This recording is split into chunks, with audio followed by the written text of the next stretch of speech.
The senator from New Jersey. Mr. President, is it the business before the Senate that we are in morning business? It is.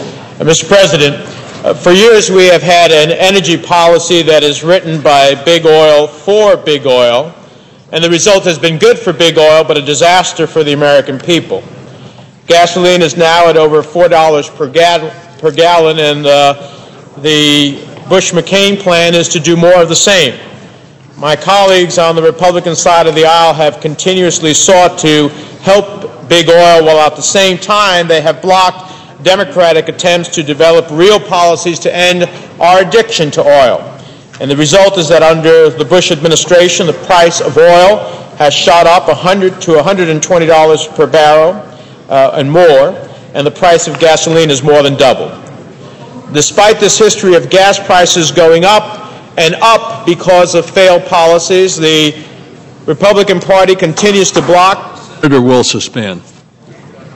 The Senate has got to take their conversations off the floor so that we can have order in the chamber for the senator from New Jersey. Senator from New Jersey. Thank you, Mr. President. The Republican Party continues to block measures that will help create change in this situation. Every time we offer sensible policies to address the oil crisis, my friends on the other side of the aisle say no.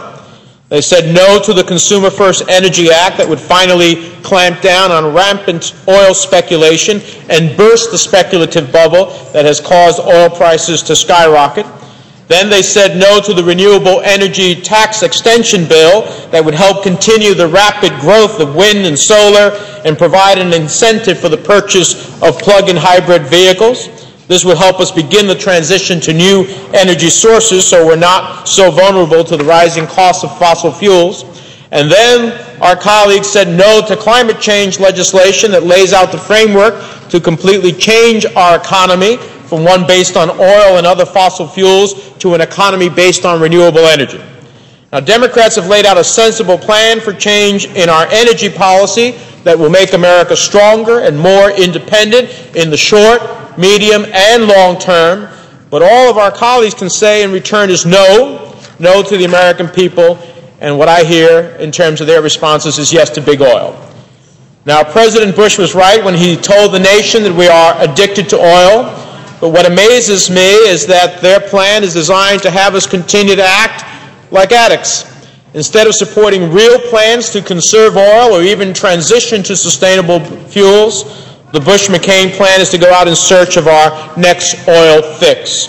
Mr. President, ending a bipartisan 26-year moratorium to open up the outer continental shelf to oil exploration is simply not a solution to our oil crisis. To defend the senseless Bush-McCain plan to open up all our shores to drilling, my colleagues on the other side of the aisle have been playing fast and loose with the facts. They claim that opening up our shores to future drilling will somehow affect gas prices. As I recently pointed out on the floor, this argument flies in the face of projections by President Bush's own Energy Information Agency. They said that they project that even if we opened up the entire outer continental shelf to drilling, off the East Coast, off the West Coast, and opened up the entire eastern Gulf of Mexico, nothing would happen to gas prices. Not today, not tomorrow, not ever. Now it seems that Senator McCain cannot keep up the charade any longer. On Monday, he admitted that he did not expect his plan to provide relief at the pump, but that his plan would have a psychological impact that would be, quote, beneficial. Psychological games are not going to reduce the price of oil. And the American people are sick and tired of Republican politics that try to use political spin rather than sound policy to solve our problems. Another fact that the other side of the aisle wants to keep from the American people is that 80% of the oil and natural gas resources in our federal waters are already open for exploration. Oil companies are sitting on 68 million acres of oil and natural gas leases where they have not produced any oil or natural gas. Now, I've joined my colleagues, Senator Dodd and Durbin, to introduce a bill, the Responsible Ownership of Public Land Act, that will charge oil companies an escalating fee for leased acres they put aside and do not use for oil or natural gas exploration. And this will give these companies the incentives they need to stop hoarding the resources they have instead of seeking access to environmentally sensitive areas. And one other fact that has been discussed properly in this debate about high gas prices is the effect of President Bush's disastrous economic policies. The weak dollar means it simply takes more money to buy the same barrel of oil than it did at the beginning of President Bush's term. In 2000, 1 euro was equal in value to $1. Today, 1 euro is worth close to $1.60. In large part, this weak dollar has been caused by the enormous domestic budget deficits this administration has rung up to pay for the war in Iraq. Instead of actually paying for this mistake, the administration has just been printing money and piling up huge debts.